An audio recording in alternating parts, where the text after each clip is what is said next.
கர்த்தருடைய பரிசுத்த நாமம் மகிமைப்படுவதாக. 7/10/2025 செவ்வாய்க்கிழமை, புதிய நாள், புதிய கால வேளைக்காய் கர்த்தர் நன்றியோடு துதிக்கிறேன், ஸ்தோத்திரிக்கிறேன். இந்த நாளுக்கான கர்த்தருடைய வார்த்தை என்னாகமம் 6ஆம் அதிகாரம் 24ஆம் வசனம். கர்த்தர் உன்னை ஆசீர்வதித்து உன்னை காக்க கடவர். The Lord bless you and keep you. கிறிஸ்துவுக்குள் மிகவும் பிரியமானவர்களே, ஆண்டவர் இஸ்ரவேல் ஜனங்களை பார்த்து கூறி சொல்ல வேண்டிய ஆசீர்வாதமான வார்த்தைகளிலே முதல் வார்த்தை தான் காக்கக்கூடிய ஆண்டவருடைய பாதுகாப்பு. கர்த்தருக்கு ஸ்தோத்திரம். ஆசீர்வாதங்களோடு கூட தேவனுடைய பாதுகாப்பையும் இந்த இடத்தில் சொல்லப்பட்டிருக்கிறது.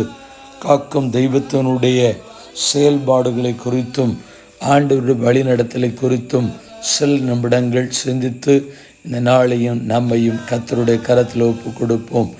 1 சாமுவேல் 2ஆம் அதிகாரம் 9ஆம் வசனம் சொல்கிறது, அவர் தமது பரிசுத்தவான்களின் பாதங்களை காப்பார்.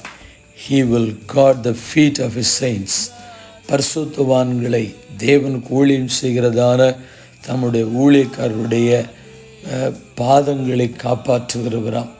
அப்படின்னா கால்கள் எந்த விதமான ஆபத்தில் சிக்கிக்கொள்ளாதபடிக்கு கால்களை சத்துரு பின்தொடருகிற அவனுடைய சகல கிரியைகளுக்கும் அவனுடைய சகல செயல்பாடுகளுக்கும் கர்த்தர் நீங்களாக்குவதற்கு நல்லவராயிருக்கிறார். சங்கீதம் 121 4-7 வசனங்கள் விதமாக சொல்லப்பட்டிருக்கிறது. இதோ இஸ்ரவேலை காக்கிறவர் உறங்குவதுமில்லை, தூங்குகிறதுமில்லை. Indeed, he who watches over Israel will neither slumber nor sleep. கர்த்தருக்கு ஸ்தோத்திரம் உண்டாகட்டும். பாதுகாக்கிறவர் கர்த்தர் உன்னை காக்கிறவர். கர்த்தரின் வலது பக்கத்திலே உனக்கு நிழலாயிருக்கிறார். The Lord watches over you and the Lord is your shade at your right hand. கர்த்தருக்கு ஸ்தோத்திரம்.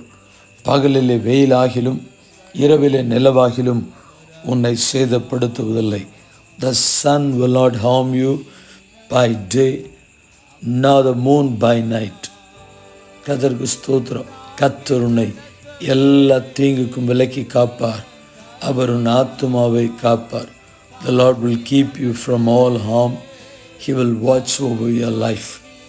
இதை குறித்து அப்போஸ்தலனாகிய பவுல் தேவனுடைய பாதுகாப்பை குறித்து தெசலோனிக்கே பட்டணத்தில் இருக்கும் பொழுது 1 தெசலோனிக்கே 5:23 தெசலோனிக்கே பட்டண மக்களுக்கு சொல்லுகிறார், சமாதானத்தின் தேவன் தாமே உங்களை முற்றிலும் பரிசுத்தமாக்குவாராக.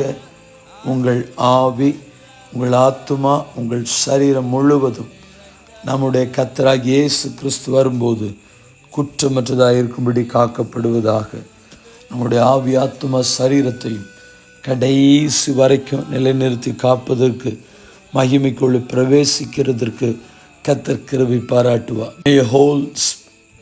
May God himself, the God of peace, sanctify you through and through. May your whole spirit, soul and body be kept blameless at the coming of your Lord Jesus Christ. சங்கீதம் 17:8 சொல்கிறது, கண்மணி போல் என்னை காத்துருளும். Keep me as the apple of your eye. சங்கீதம் 91:11 உன் வழிகளெல்லாம் உன்னை காக்கும்படிக்கு உனக்காக தம்முடைய தூதர்களுக்கு கட்டளையிடுவார். For he will command his angels concerning you to guard you in all your ways. ஏசாயா 27:3 கடைசியாத வசனத்தை சொல்லி ஜெபிக்க விரும்புகிறேன். கர்த்தராகிய நான் அதை காப்பாற்றி அடிக்கடி அதற்கு தண்ணீர் பாய்ச்சி ஒருவரும் அதை சேதப்படுத்தாதபடிக்கு இரவும் பகலும் காத்துக்கொள்வேன். The Lord watch over it. I water it continually.